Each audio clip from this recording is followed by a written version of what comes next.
मैं माफी चाहूंगी अगर आपको मेरी बात खराब लगे, लेकिन जब आप ये कहती हैं कि नेपाल का चाइना के साथ वैसा ही रिश्ता है जैसा नेपाल का भारत के साथ रिश्ता है, तो मैं माफी चाहूंगी। लेकिन जब चुनाव करने की और वरीयता देने की बात आती है तो नेपाल ने चाइना का चुनाव किया है, और भारत की तरफ नहीं, से पहला मदद का हाथ आपको ऐसे समय में बढ़ाया गया जो उसकी नेबरहुड फर्स्ट पॉलिसी को दिखाता है। आप डिसएग्री करती हैं मुझसे, कर सकती हैं, और मैं उसका पूरा सम्मान भी करूंगी साथ साथ, लेकिन मुझे लगता है कि यहाँ पर एक कोऑपरेशन की बड़ी सख्त जरूरत है। अगर नहीं, राजनीति नहीं, करने वो क्या वाले, है जो हमारा अगर पड़ोसी। राजनीति को वरीयता दी गई है तो ये नेपाल के लिए खराब है, किसी और के लिए नहीं है। नहीं, नहीं, नहीं, जो पड़ोसी देश हमारा फर्स्ट प्रायोरिटीज़ तो इंडिया ही है क्योंकि हम्म। हमारा सब चीज़ मिलते-जुलते आपका अभी का संबंध नहीं है ना भारत से नेपाल का, बिल्कुल सही सदियों का बात है। संबंध है। हाँ। संबंध ये देखिए चाइना में हमारा संबंध है लेकिन वो पासपोर्ट वाला सिस्टम भी है। देखिए ठीक। नेपाल और भारत में पासपोर्ट सिस्टम नहीं, ये दुनिया में अलौकिक हम्म। संबंध है। इनका हम्म। संबंध का हम्म। कोई लेखा-जोखा, हिसाब-किताब कोई आदमी भी नहीं कर सकते। लेकिन क्या है कि चाइना भी दूर नहीं है नेपाल हम्म। से, जो राजधानी काठमांडू से भी दूर नहीं है। हम्म। और दूसरी चीज़ क्या है कि आपका आपका एक सवाल में मैं उसमें आपका एक्सेप्ट किया कि नेपाल का जो राजनीतिक दल है, विशेष खास में जो कम्युनिस्ट दल, हम्म। वो उनसे बहुत नज़दीक का संबंध है चाइना से, हम्म। क्योंकि वहाँ के सारे चीज़ उनका मिलता-जुलता है, उनका प्रिंसिपल राजनीतिक सिद्धांत भी मिलता है। ठीक। लेकिन इसके नाम से चाइना का जो हमारा पॉलिसी और चाइना हम्म। का पॉलिसी, हम्म। हमारा देश का रिश्ता और हम्म। वहाँ उनका देश का रिश्ता हम्म। और नेपाल के बॉर्डर में क्या-क्या प्रॉब्लम है, ये चीज़ हम्म। जानने के लिए हमारे देश का नेता लोग भी कोशिश करना नहीं पड़ेगा। नहीं, ये आपका ठीक सवाल बात हो। है, लेकिन अगर चाइना का कंस्ट्रक्शन और क्या संभवतः उससे ये तबाही, तो फिर लोगों को सोचना पड़ेगा और लोगों को इस पर खुलकर बात भी करनी पड़ेगी, लोगों को एक फैसले पर भी पहुंचना पड़ेगा। किशोर उपाध्याय जी, क्या हमने हिमालय के साथ खिलवाड़ किया, और इतना खिलवाड़ किया कि आज ये त्रासदी हमारे सामने है? संकट सिर्फ नेपाल के द्वारे नहीं है, संकट वहां पर है जहां जहां पूरी की पूरी हिमालयन रेंज है। नहीं, धन्यवाद आपके इस विमर्श के लिए। मैं आपको बहुत धन्यवाद देता हूं। और हम लोग तो 1987 से लोगों को चेताने का काम कर रहे हैं कि हिमालय बचेगा तो तभी दुनिया भी बचेगी। लेकिन कोई सुनता है नहीं। अभी आपने एक बड़ा विमर्श यहाँ दिल्ली में किया था, मैं भी उसमें शामिल हुआ था। अभी स्थिति ये है कि मेरा पूरा बहुत दुख है जो अभी नेपाल में हुआ है, और उसमें सबसे गलती जो है वो हमारे जो पड़ोसी देश है, हमारा भी है, चीन जो है, उसको समय पर चेतावनी देनी चाहिए थी। हमको एक चेतावनी का इस तरह का एक कोई सिस्टम बनाना चाहिए। जब ये ब्रह्मपुत्र पर जब बांध की बात आई तो मैंने सब लोगों को कहा कि हमारी तरफ से कोई आवाज ही नहीं उठ रही है। ब्रह्मपुत्र पर जो इतना बड़ा बांध वहां बन रहा है, कभी इस तरह की स्थिति पैदा हुई तो पूरा असम और उस तरफ के सारे इलाके जो है वो खत्म हो जाएंगे। अभी स्थिति ये है पूर्णिमा जी, जो मध्य हिमालय की जो स्थिति है, या हिमालय की जो स्थिति है, लगभग उसमें 1600 इस तरह की झीलें हैं। ये तो एवलांच आया है, उसमें पहाड़ टूटा है। 1600 इस तरह की झीलें हैं पूरे हिमालयी क्षेत्र में, जो लगभग 2400 किलोमीटर का जो हिस्सा है, लगभग 1600 झीलें जो कभी भी टूट सकती हैं। और हिमालय की स्थिति यह है कि उस पर बर्फ तो एक तिहाई कम हो गई है। यहाँ तक कि एवरेज जो नेपाल की बात हो रही है, हर साल 100 मीटर उसमें बर्फ का घनत्व तो कम होता जा रहा है। तो 2050 में जो वैज्ञानिकों की चेतावनी है कि हिमालय पर एक बूंद बर्फ नहीं होगी, और उसकी जितनी हिमालयी नदियां हैं, तब चाहे वो चीन की हैं, पाकिस्तान जाती हैं, जहां जहां भी हैं, तो हिमालय पर एक बूंद बर्फ नहीं होगी तो नदियों में पानी भी नहीं होगा।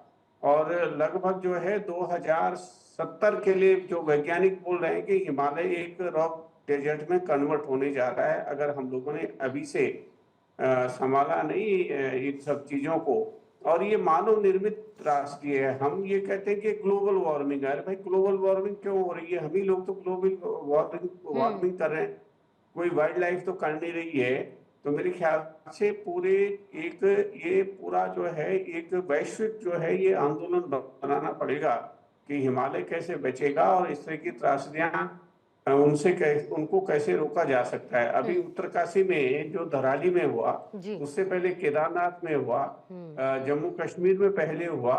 हम अभी चेत नहीं रहे हैं और मुझे लगता है कि हमारा जो आने वाली पीढ़ियां हैं, उनके भविष्य को हम खतरे में डाल रहे हैं। बिना पानी के आप जिंदा नहीं रह सकते हैं, तो ये स्थिति पैदा होगी। और उपाध्याय जी, और प्रकृति ने हमें बार बार चेतावनी दी है। बात यह है कि प्रकृति ने हमें चेतावनी दी है, लेकिन हमने उस चेतावनी को कितनी गंभीरता से लिया या हम उसे आगे के लिए टालते चले गए, ये भी हमें समझना पड़ेगा। इस पर भी बातचीत करनी पड़ेगी। डॉक्टर सुधीर सिंह, समय थोड़ा सा मुझे समय दीजिएगा। एक बार ओपनिंग स्टेटमेंट में सबसे ले लूं किशोर जी, फिर उसके बाद थोड़ा डिटेल में हम जाएंगे।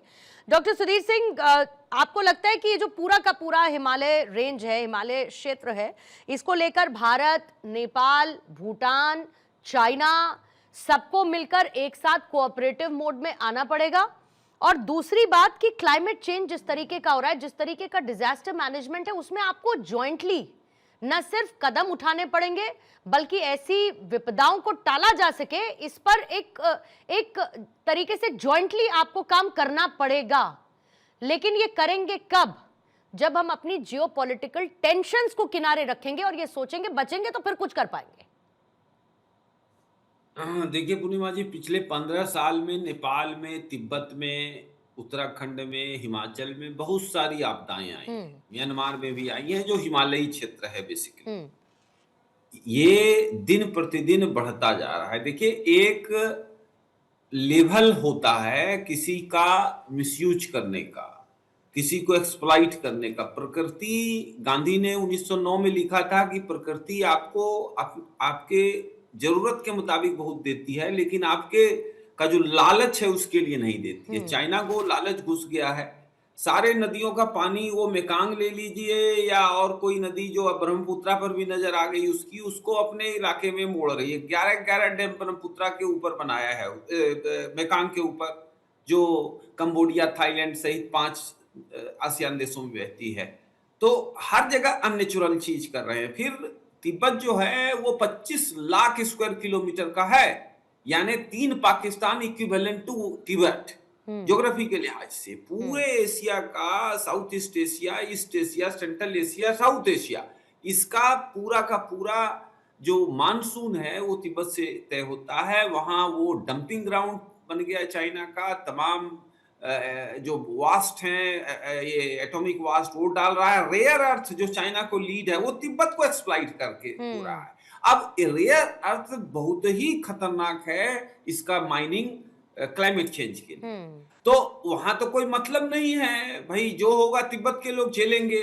चीन के लोग कुछ तिब्बत में आके बसाए गए हैं, लेकिन बेसिकली वो तिब्बतन्स लोग हैं। उनका कल्चरल जेनोसाइड किया जा रहा है, उनके पूरे प्रकृति को पूर्ण तौर पर जो है एक्सप्लॉइट किया जा रहा है।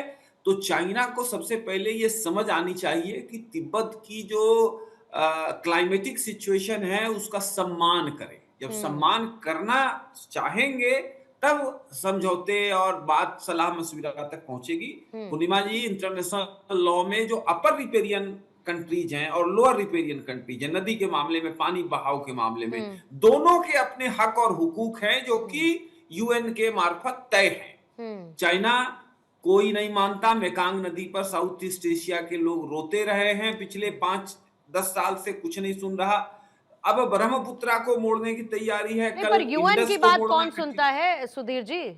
कितने सारे सुनना पड़ेगा। नहीं सुनेंगे तो बर्बादी सबकी होगी। नेपाल आज बर्बादी के कगार पर है। तिब्बत और चीन में भी भयानक भयानक बर्बादी आएगी। ये ऐसा नहीं है कि कोई बचा हुआ रहेगा। तिब्बत जो है वो पूरे चाइना नहीं, east Asia, south East Asia, Central Asia, माने मिडिल ईस्ट को छोड़ दीजिए और वेस्ट एशिया को छोड़ दीजिए, तो पूरे एशिया के मानसून को, पूरे एशिया के पूरे क्लाइमेटिक सिचुएशन को डोमिनेट करता है। उसके साथ जो एक बहुत बड़ा जो है छेड़छाड़ हो रहा है, वो उसका रिजल्ट आएगा और वो आना शुरू हो चुका है। जरूरत इस बात की है, खतरे को, किशोर जी ने सही कहा कि खतरे को समय से पहले पकड़िए और उसके प्रिवेंटिव स्टेप्स लीजिए, जो कि नहीं लिया जा रहा। ठीक है।